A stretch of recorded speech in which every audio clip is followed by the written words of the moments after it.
এবার pay scale নিয়ে সকল সরকারি চাকরিজীবীদের জন্য দারুণ সুখবর দিল সরকার। এই সংক্রান্ত বিভিন্ন রকম পত্রপত্রিকাগুলো বিভিন্ন রকম প্রতিবেদন প্রকাশ করে। আমরা দেখে নিচ্ছি কালের কণ্ঠ পত্রিকার একটা প্রতিবেদনের শিরোনামে যেমনটি বলা হচ্ছে, পে স্কেল নিয়ে মেগা সুখবর, যেসব বিষয়ে অগ্রগতি জানা গেল।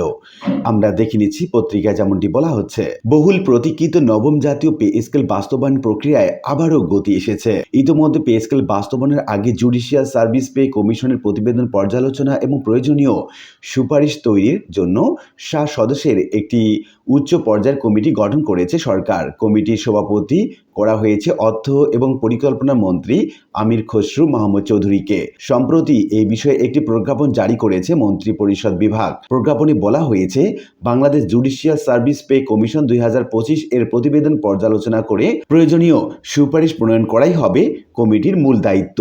প্রয়োজন হলে কমিটি নতুন সদস্য অন্তর্ভুক্ত বা কো-অপ্ট করতে পারবে। সংশ্লিষ্ট সূত্রের তথ্য অনুযায়ী সবকিছু ঠিকঠাক থাকলে চলতি মাসের শেষ দিকে অথবা আগামী সপ্তাহে প্রস্তাবটি মন্ত্রিসভার বৈঠকে উপস্থাপন করা হতে পারে। এরপরই পে স্কেল নিয়ে পরবর্তী সিদ্ধান্তের পথ আরও স্পষ্ট হতে পারে। অর্থ এবং পরিকল্পনা মন্ত্রণালয় সংশ্লিষ্ট সূত্রের দাবি, মন্ত্রিসভায় প্রস্তাবটি অনুমোদন পেলে পরবর্তী ধাপে প্রজ্ঞাপন জারির প্রক্রিয়া শুরু হবে। তবে নতুন পে স্কেল কবে কার্যকর হবে সেই বিষয়ে এখনো কোনো সিদ্ধান্ত হয়নি। নতুন পে স্কেল বা কাঠামো বাস্তবায়ন সরকারের সামনে সবচেয়ে বড় বিষয় হয়ে দাঁড়িয়েছে এর আর্থিক প্রভাব। সরকারের ব্যয় এবং মূল্যস্ফীতির উপর সম্ভাব্য চাপ বিবেচনায় পে স্কেল বাস্তবায়ন কিছুটা পিছিয়ে দেওয়ার পরামর্শ দিয়েছে আন্তর্জাতিক মুদ্রা তহবিল IMF। তবে বিষয়টি পুরোপুরি পিছিয়ে দেওয়ার পরিবর্তে নিজেদের আর্থিক সক্ষমতা বিবেচনা করে বাস্তবায়নের পথ খুঁজছে সরকার।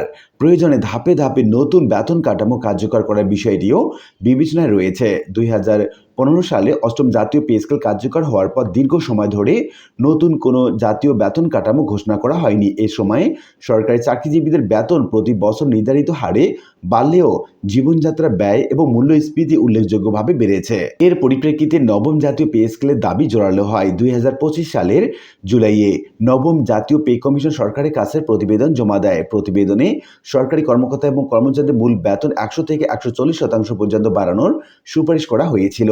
প্রস্তাব অনুযায়ী সর্বনিম্ন মূল বেতন 8,250 টাকা থেকে বাড়িয়ে 20,000 টাকা এবং সর্বোচ্চ মূল বেতন 78,000 টাকা থেকে বাড়িয়ে 1,60,000 টাকা করার প্রস্তাব করা হয়েছে। পরে বিএনপি সরকার দায়িত্ব নেওয়ার পর গত 21 এপ্রিল পে স্কেলের সুপারিশগুলো পর্যালোচনার জন্য একটি কমিটি বা বিশেষ কমিটি গঠন করা হয়। ওই কমিটির পর্যালোচনা এবং সুপারিশের ভিত্তিতেই নতুন বেতন কাঠামোর বিষয়ে চূড়ান্ত সিদ্ধান্ত নেওয়ার কথা রয়েছে।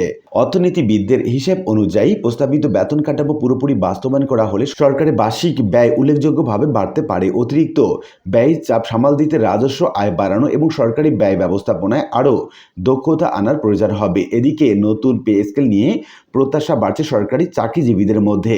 মন্ত্রিসভায় প্রস্তাবটি কবে উঠবে, অনুমোদনের পর কখন প্রজ্ঞাপন জারি করা হবে, কোন কাঠামোয় নতুন বেতন কাঠামো কার্যকর হবে, এখন সেদিকেই রয়েছে সরকারি কর্মকর্তা এবং কর্মচারীদের চোখ। উল্লিখিত বিভিন্ন আলোচনা থেকে আমরা এইটুকু বলতে পারি যে নবম পে স্কেলের অগ্রগতি দ্রুতই আগাচ্ছে এবং যে কোনো সময় প্রজ্ঞাপন জারি করা হতে পারে। এটি সরকারি চাকরিজীবীদের জন্য একটা দারুণ সুখবর। আশা করি বিষয়টি বুঝতে পেরেছেন। আর এরকম নিত্য নতুন ভিডিওর আপডেট পেতে চ্যানেলটি সাবস্ক্রাইব করে রাখুন। দেখা হবে অন্য কোনো ভিডিওতে। সে পর্যন্ত সবাই ভালো থাকবেন। ধন্যবাদ।